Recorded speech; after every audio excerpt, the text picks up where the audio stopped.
ಶ್ರೀ ಗುರುದೇವ್. ಮಿಥುನ ರಾಶಿಯವರಿಗೆ ಇನ್ನೇನು 2026 ಬಂದೇ ಬಿಡ್ತು. ಹಾಗಾಗಿ ಈ ವರ್ಷದಲ್ಲಿ ಶನಿಯಿಂದ ಬರುವ ಅತಿಯಾದ ಕೆಲಸದ ಒತ್ತಡ ಮತ್ತು ನಿರಂತರ ವಿಳಂಬಗಳನ್ನು ನೀವು ಹೇಗೆ ಎದುರಿಸಬೇಕು, ಕುಟುಂಬದ ಹಿರಿಯ ಸದಸ್ಯರೊಂದಿಗೆ ಹಣಕಾಸಿನ ವಿಚಾರದಲ್ಲಿ ಉಂಟಾಗುವ ದೊಡ್ಡ ಭಿನ್ನಾಭಿಪ್ರಾಯಗಳನ್ನು ತಡೆಯುವುದು ಹೇಗೆ, ಮತ್ತೆ ರಾಹು 11ನೇ ಮನೆಯಲ್ಲಿದ್ದರೂ ನಿಮ್ಮ ಉಳಿತಾಯ ಏಕೆ ಅನಿರೀಕ್ಷಿತ ಮಟ್ಟದಲ್ಲಿ ಹೆಚ್ಚಾಗುತ್ತಿಲ್ಲ, ಅದನ್ನು ಸರಿಪಡಿಸುವುದು ಹೇಗೆ, ಇನ್ನು ನಿಮ್ಮ ರಾಶಿಯ ಅಧಿಪತಿ ಬುಧನ ವಕ್ರ ಚಲನೆಯಿಂದ ನೀವು ಯಾವ ರೀತಿಯ ಪ್ರಮುಖ ನಿರ್ಧಾರಗಳನ್ನು ತೆಗೆದುಕೊಳ್ಳಬೇಕು, ಇದರ ಬಗ್ಗೆ ಇನ್ನಷ್ಟು ಸಂಪೂರ್ಣವಾದ ಮಾಹಿತಿಗಳು ಇವತ್ತಿನ ವಿಡಿಯೋದಲ್ಲಿ ತಿಳಿದುಕೊಳ್ಳೋಣ. ಆದರೆ ಅದಕ್ಕೂ ಮೊದಲು ವೀಕ್ಷಕರೇ, ನೀವೇನಾದರೂ ನಮ್ಮ ಚಾನಲ್ಗೆ ಹೊಸ ಆಗಿದ್ದರೆ ಈ ಕೂಡಲೇ ನಮ್ಮ ಚಾನಲ್ ಅನ್ನು ಸಬ್ಸ್ಕ್ರೈಬ್ ಮಾಡಿಕೊಳ್ಳಿ. ಹಾಗೆ ಪಕ್ಕದಲ್ಲಿರುವ ಬೆಲ್ ಐಕಾನ್ ಅನ್ನು ಪ್ರೆಸ್ ಮಾಡಿ. ಇದೇ ರೀತಿ ಫೇಸ್ಬುಕ್ ಹಾಗೂ ಇನ್ಸ್ಟಾಗ್ರಾಮ್ ಅಲ್ಲೂ ಕೂಡ ಹಲವಾರು ವಿಷಯಗಳು ನೀವು ತಿಳಿದುಕೊಳ್ಳಬಹುದು. ತಪ್ಪದೇ ಪ್ರತಿನಿತ್ಯ ಫಾಲೋ ಮಾಡ್ತಾ ಬನ್ನಿ. ನೋಡಿ, ಮಿಥುನ ರಾಶಿಯವರಿಗೆ ಈ ವರ್ಷ ಗುರು ಜೂನ್ ತಿಂಗಳಿನವರೆಗೂ ನಿಮ್ಮ ರಾಶಿಯಲ್ಲೇ ಇರುವುದರಿಂದ ನಿಮ್ಮ ವ್ಯಕ್ತಿತ್ವ, ಶಾರೀರಿಕ ಮತ್ತು ಮಾನಸಿಕ ಆರೋಗ್ಯಕ್ಕೆ ಸಂಪೂರ್ಣ ಬಲ ನೀಡುತ್ತಾನೆ. ನಿಮ್ಮ ನಿರ್ಧಾರಗಳಲ್ಲಿ ಒಂದಿಷ್ಟು ಉತ್ತಮವಾದಂಥ ಅನುಕೂಲಗಳು ಇರುತ್ತೆ, ಮತ್ತೆ ಒಳ್ಳೆ ನಿರ್ಧಾರಗಳನ್ನು ತೆಗೆದುಕೊಳ್ಳುತ್ತೀರಿ. ನೀವು ಸಾಮಾಜಿಕವಾಗಿ ಮತ್ತು ವೃತ್ತಿಪರವಾಗಿ ಹೆಚ್ಚು ಗಮನ ಸೆಳೆಯುತ್ತೀರಿ. ನಿಮ್ಮ ಮಾತುಗಳು ಗೌರವವನ್ನು ಗಳಿಸುತ್ತೆ. ಈ ಸ್ಥಾನವು ನಿಮ್ಮ 7ನೇ ಮನೆಯನ್ನು ನೋಡುವುದರಿಂದ ಏಕಾಂಗಿಗಳಿಗೆ ವಿವಾಹ ಯೋಗ ಕೂಡಿ ಬರುತ್ತದೆ. ಆದರೂ ದೈಹಿಕ ಶಕ್ತಿ ಹೆಚ್ಚಿದ್ದರೂ ಅತಿಯಾದ ಆತ್ಮವಿಶ್ವಾಸ ಮತ್ತು ಒಂದಿಷ್ಟು ಸಂಬಂಧಗಳ ಸಮಸ್ಯೆಗಳ ಬಗ್ಗೆ ಎಚ್ಚರ ಇರಲಿ. ಇನ್ನು ಜೂನ್ ತಿಂಗಳಿನ ನಂತರ ಗುರು 2ನೇ ಮನೆಗೆ ಕರ್ಕಾಟಕ ರಾಶಿಗೆ ಸಂಚಾರವನ್ನು ಮಾಡುವುದರಿಂದ ಆರ್ಥಿಕ ಸ್ಥಿತಿಗೆ ಬಂಪರ್ ಲಾಭ ಇರುತ್ತದೆ. ಇದು ಸಂಪತ್ತು ಮತ್ತು ಸ್ಥಿರ ಆದಾಯದ ಸಂಕೇತ. ನೀವು ಕುಟುಂಬದೊಂದಿಗೆ ಹೆಚ್ಚಿನ ಸಮಯ ಕಳೆಯುತ್ತೀರಿ. ಮಾತುಗಾರಿಕೆಯಿಂದ ವ್ಯಾಪಾರದಲ್ಲಿ ಲಾಭ. ಈ ಒಂದು ಗೋಚಾರವು ನಿಮ್ಮ 6ನೇ ಮನೆ, 8ನೇ ಮನೆ ಮತ್ತು 10ನೇ ಮನೆಗಳನ್ನು ನೋಡುವುದರಿಂದ ಸಾಲ, ರೋಗ ಮತ್ತು ವೃತ್ತಿ ಕ್ಷೇತ್ರದಲ್ಲಿ ಇರುವಂಥ ಅಡೆತಡೆಗಳು ದೂರವಾಗುತ್ತದೆ. ಮತ್ತೆ ಶನಿ ವರ್ಷವಿಡೀ ನಿಮ್ಮ 10ನೇ ಮನೆಯಲ್ಲಿ ಕರ್ಮಸ್ಥಾನದಲ್ಲಿ ಇರುವುದರಿಂದ ನಿಮ್ಮ ವೃತ್ತಿಪರ ಜೀವನದಲ್ಲಿ ಅಡಿಪಾಯ. ಶನಿಯು ವಿಳಂಬ ಮತ್ತು ಸವಾಲುಗಳನ್ನು ತಂದುಕೊಡುತ್ತಾನೆ. ಆದರೆ ಈ ಸವಾಲುಗಳನ್ನು ನೀವು ಪ್ರಾಮಾಣಿಕವಾಗಿ ಎದುರಿಸಿದರೆ ಅದು ನಿಮಗೆ ದೀರ್ಘಕಾಲೀನ ಸ್ಥಿರತೆ ಮತ್ತು ಗೌರವವನ್ನು ತಂದುಕೊಡುತ್ತದೆ. ನೀವು ತೆಗೆದುಕೊಳ್ಳುವ ಪ್ರತಿ ಹೆಜ್ಜೆಯು ಗಟ್ಟಿಯಾಗಿರಬೇಕು. ಮತ್ತೆ ನೀವು ಮಾಡುವಂಥ ಕೆಲಸ ಕಾರ್ಯಗಳಲ್ಲಿ ಒಂದಿಷ್ಟು ಏಕಾಗ್ರತೆ, ಒಂದಿಷ್ಟು ಧೈರ್ಯ ಮತ್ತು ಬುದ್ಧಿವಂತಿಕೆಯಿಂದ ನೀವು ಮುಂದುವರಿಯಬೇಕು. ನೀವು ಎಷ್ಟು ನಿಧಾನವಾಗಿ ನೀವು ಕಾಯುತ್ತೀರೋ ಅದರ ತಕ್ಕ ಫಲ ನಿಮಗೆ ಸಿಗುತ್ತದೆ. ನೀವು ವೃತ್ತಿ ಕ್ಷೇತ್ರದಲ್ಲಿ ಯಾವುದೇ ಅಡ್ಡದಾರಿಯನ್ನು ಹಿಡಿಯದೆ ಶಿಸ್ತುಬದ್ಧವಾಗಿ ಕೆಲಸ ಮಾಡಿದರೆ ದೊಡ್ಡ ಪ್ರಮಾಣದಲ್ಲಿ ಒಂದು ಯಶಸ್ಸು ಮತ್ತೆ ಲಾಭವನ್ನು ನೀವು ಪಡೆದುಕೊಳ್ಳುತ್ತೀರಿ. ನಿಮ್ಮ ತಂದೆಯ ಆರೋಗ್ಯದ ಬಗ್ಗೆ ಅಥವಾ ಅವರೊಂದಿಗೆ ಇರುವಂಥ ಒಂದು ಸಂಬಂಧದ ಬಗ್ಗೆ ಸ್ವಲ್ಪ ಗಮನ ಇರಲಿ. ಸಾಧ್ಯವಾದಷ್ಟು ತಂದೆಯ ಕಡೆ ಸ್ವಲ್ಪ ಗಮನ ಕೊಡಿ. ಕುಟುಂಬದಲ್ಲಿ ಒಂದಿಷ್ಟು ಸಮಯ ಕಳೆಯುವುದಕ್ಕೆ ಪ್ರಯತ್ನವನ್ನ ಮಾಡಿ. ಇನ್ನು ರಾಹು 11ನೇ ಮನೆಯಲ್ಲಿ ಶುಭ ಸ್ಥಾನದಲ್ಲಿ ಸಂಚಾರವನ್ನು ಮಾಡುವುದರಿಂದ ನಿಮ್ಮ ಆದಾಯದ ಮೂಲಗಳನ್ನ ಹೆಚ್ಚು ಮಾಡುತ್ತಾನೆ.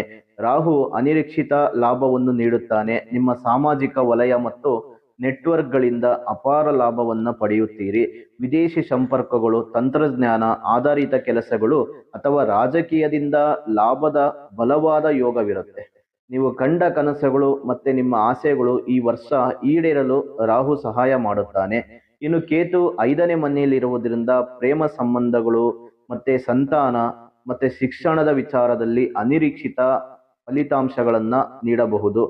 ಕೇತು 5ನೇ ಮನೆಯಲ್ಲಿ ವಿಶ್ಲೇಷಣೆ ಮತ್ತು ತರ್ಕವನ್ನು ಹೆಚ್ಚಿಸುತ್ತಾನೆ. ಇದು ಭಾವನಾತ್ಮಕ ಬಂಧಗಳಿಂದ ನಿಮ್ಮನ್ನು ದೂರವಿಡುತ್ತದೆ. ಪ್ರೇಮ ಸಂಬಂಧಗಳಲ್ಲಿ ಅತಿಯಾದ ತರ್ಕವನ್ನ ಬಳಸುವುದು ಅಥವಾ ಮಕ್ಕಳ ಬಗ್ಗೆ ಅತಿಯಾದ ನಿರೀಕ್ಷೆ ಇಟ್ಟುಕೊಳ್ಳುವುದು ಸರಿಯಲ್ಲ. ಮತ್ತೆ ಹೂಡಿಕೆಗಳ ವಿಚಾರದಲ್ಲಿ ಅಪಾಯಕಾರಿ ನಿರ್ಧಾರಗಳನ್ನ ತೆಗೆದುಕೊಳ್ಳುವುದರಿಂದ ದೂರ ಇರುವಂಥದ್ದು ಒಳ್ಳೆಯದು. ಅದೇ ರೀತಿ ನಿಮ್ಮ ರಾಶಿಯಾಧಿಪತಿ ಆಗಿರುವಂಥ ಬುಧನ ಸಂಚಾರವು ನಿಮ್ಮ ಬುದ್ಧಿಶಕ್ತಿ ಮತ್ತು ಮಾತು ವ್ಯವಹಾರದ ಮೇಲೆ ನೇರ ಪ್ರಭಾವ ಬೀರುತ್ತದೆ. ಬುಧ ವಕ್ರಿಯಾದಾಗ ಪ್ರಮುಖ ನಿರ್ಧಾರಗಳನ್ನ ಮುಂದೆ ಹಾಕುವಂಥದ್ದು ಒಳ್ಳೆಯದು. ಮತ್ತೆ ಶುಕ್ರನ ಸಂಚಾರವು ನಿಮ್ಮ ಸಂಪತ್ತು, ದಾಂಪತ್ಯ ಜೀವನವನ್ನು ಹೆಚ್ಚು ಮಾಡುತ್ತದೆ. ಜೊತೆಗೆ ಸೂರ್ಯನ ಸಂಚಾರವು ನಿಮ್ಮ ಆತ್ಮವಿಶ್ವಾಸ ಮತ್ತು ವೃತ್ತಿಪರ ಗೌರವವನ್ನು ಇನ್ನಷ್ಟು ಬಲಗೊಳಿಸುತ್ತದೆ.